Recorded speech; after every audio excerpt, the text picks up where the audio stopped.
Definisi keuangan negara menurut Undang-Undang Nomor 17 Tahun 2003 adalah sebagai suatu kekayaan pemerintah yang didapat dari penerimaan, hutang, pinjaman pemerintah, atau dapat pula dari pengeluaran pemerintah, kemudian kebijakan fiskal dan kebijakan moneter.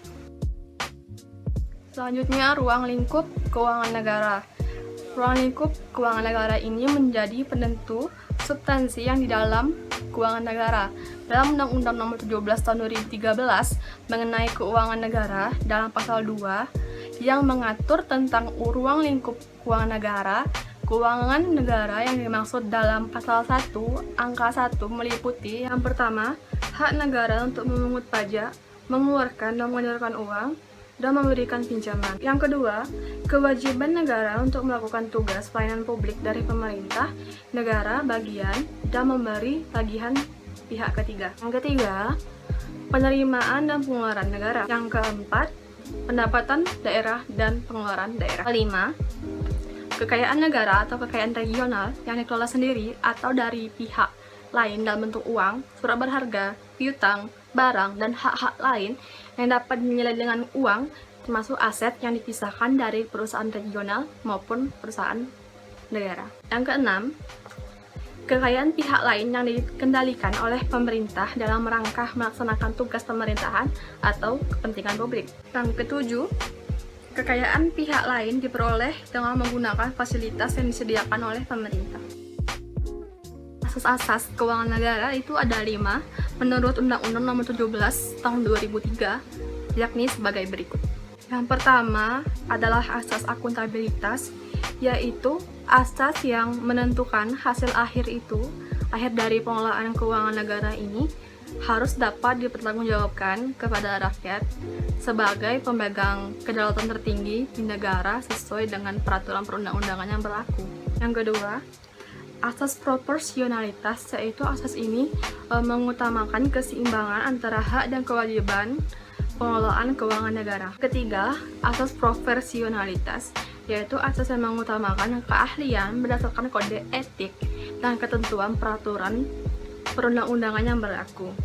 Yang keempat, asas keterbukaan dan pengelolaan keuangan negara adalah asas yang membuka diri terhadap hak masyarakat untuk memperoleh informasi yang benar, jujur, dan tidak diskriminatif tentang pengelolaan keuangan negara dengan tetap memperhatikan perlindungan atas hak asasi pribadi, golongan, dan rahasia negara. Kelima, asas pemeriksaan keuangan oleh badan pemeriksa yang bebas dan mandiri adalah asas yang memberikan kebebasan bagi badan pemeriksa keuangan untuk melakukan pemeriksaan keuangan negara dengan tidak boleh dipengaruhi oleh siapapun. Menurut saya, langkah pemerintah ini sangat baik dalam mengalokasikan dana pilkada dan dana desa untuk mengatasi corona ini. Saya apresiasi, yang dimana Presiden kita Joko Widodo telah menyediakan dana 405,1 triliun untuk menangani wabah COVID-19 ini. Rincian dananya itu yang pertama untuk jaring pengaman sosial itu sebesar 110 triliun, dana kesehatan 75 triliun, insentif perpajakan dan KUR 70,1 triliun, dan pemulihan ekonomi nasional 150 triliun. Itu rinciannya. Dan juga Menteri Keuangan Sri Mulyani ini juga telah menyampaikan bahwasannya dana desa itu tidak digunakan semuanya, hanya setengahnya saja. Jadi dana desa itu ada 72 triliun, tapi yang digunakan oleh pemerintah itu hanya sebatas 56 sampai 59 triliun. Jadi tidak semuanya digunakan untuk menangani corona gitu.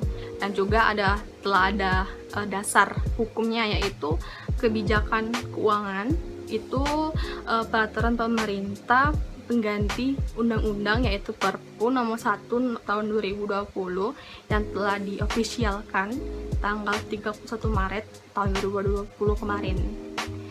Dan juga akibat COVID-19 ini kita tidak rugi dalam perekonomian saja, tapi juga banyak hal-hal lain. Semoga saja COVID-19 ini, virus ini segera hilang dan kita dapat lagi beraktivitas seperti semula. Amin.